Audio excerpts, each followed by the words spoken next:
Just days after free agency, the Vancouver Canucks might have got the exact player they needed last season, and we're going to break down the exact days you need to mark on your calendar and must-watch games. We'll get into this later on this episode. Before I start, I just want to give a shout out to the 3,318 of you guys that are subscribed. You guys smashed it last time when we were trying to reach 3,000, so we're going to set one for you guys. We want to try to hit 3,500 by this Sunday. I know you guys can do it. So if you haven't subscribed yet, make sure to go down and hit that subscribe button. We'll be all off-season in the next season, giving you updates from all around the Canucks. Well, now let's hop straight into the first topic today, which is Jake DeBrusk is perfect.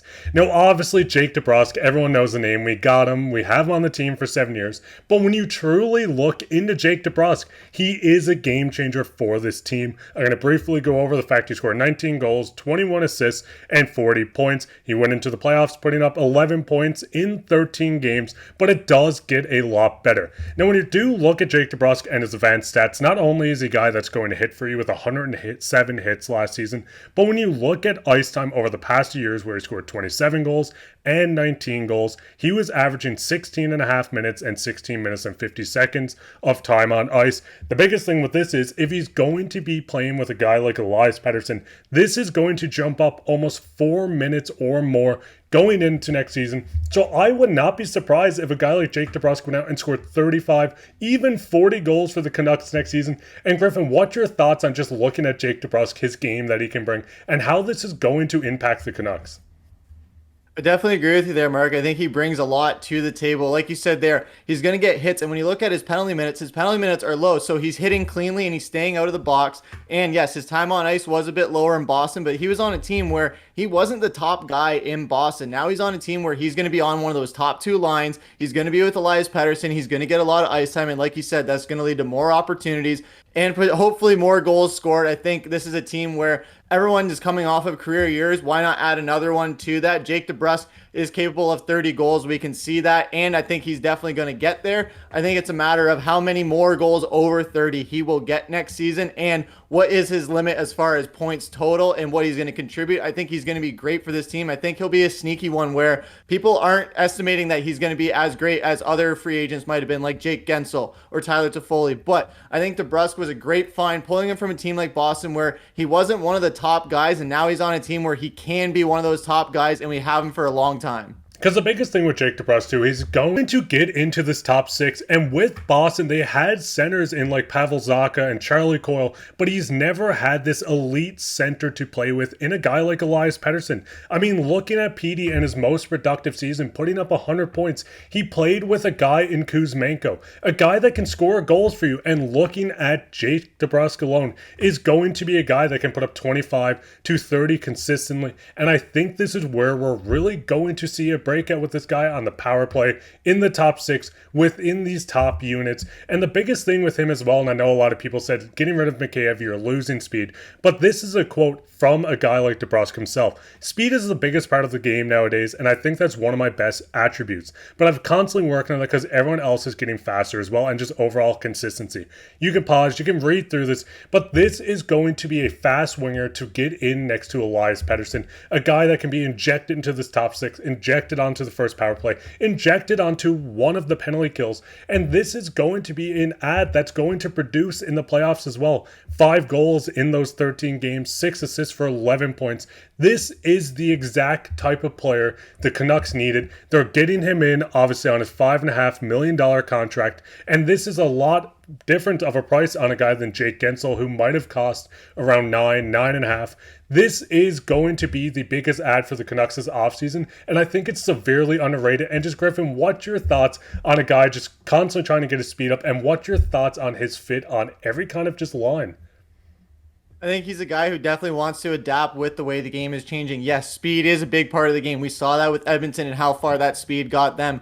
We've seen it with other players on Vancouver with Ilya Mikheyev, where yes, he is gone, but I don't think you're compromising too much speed, especially when DeBrusk is so determined to make that speed more efficient. And like you said too, with the playoff production, he's going to be more productive in the playoffs. So hopefully when he has that more of that speed, he's going to put up more numbers. It's not going to be as much of a burden on Elias Pettersson or Quinn Hughes or JT Miller to score. So he's going to be able to share the load and not be a passenger. He's going to be able to be a big contributor. And when he's when he's coming into a contract like that, they might have gotten the biggest gem of free agency because they got him on such a low price tag for so long that it's so cap friendly that it's hard for Vancouver to go wrong with it, especially when you have a guy who just consistently is getting better and was in Boston for a long time. So he is able to stay in one place for a long time, gives a lot of security for the team and for fans. So I think it's going to be awesome to see Jake DeBrusk playing in Vancouver for the next few years. And that's the biggest thing. He's going to make an immediate impact. And I'm going to go out, I'm going to say Jake DeBrusk is going to have a career year. I'm guessing 35 goals, and he's going to push for 70 plus points.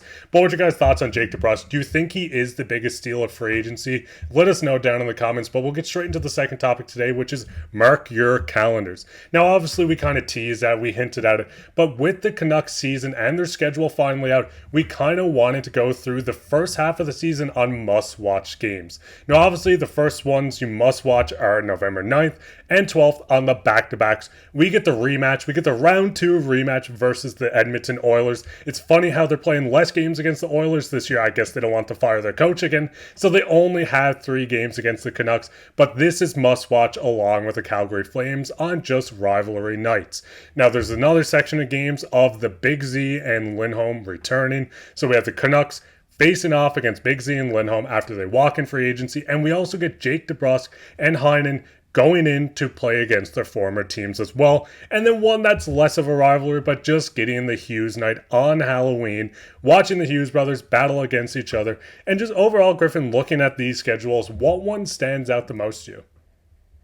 I'm super excited for the Hughes Halloween. We saw that they played last year. It was really fun to watch. It's going to be great to see all 3 of them on the ice again. Hopefully they all contribute points. It was awesome to see them all get on the point sheet last year. So it's going to be awesome to see that again this year on a night like Halloween. So it will be their night and their night alone. I am very excited to see how DeBrusk goes into Boston, goes into the Garden, and see what kind of reception he gets versus how they treat Lindholm and Zadorov. Is Vancouver going to rough them up a little bit more? Is there going to be a few scraps? I can't wait to see that. And like you said, too, the division rivalry night is going to be awesome. Getting those revenge games against Edmonton are going to be great. Hopefully we can sweep them in the regular series and then in the regular season, then sweep them in the playoffs and just move on from them and get that monkey off of our back. Yeah, because the biggest thing and the one that I'm looking forward to the most is obviously the Edmonton Oilers game. I cannot wait to see a healthy Canucks team go in, dominate this team. I'm saying a 4-0 win. I'm going to say the Canucks have their numbers. They want the revenge. They can taste the revenge. They're going to go for blood in the water.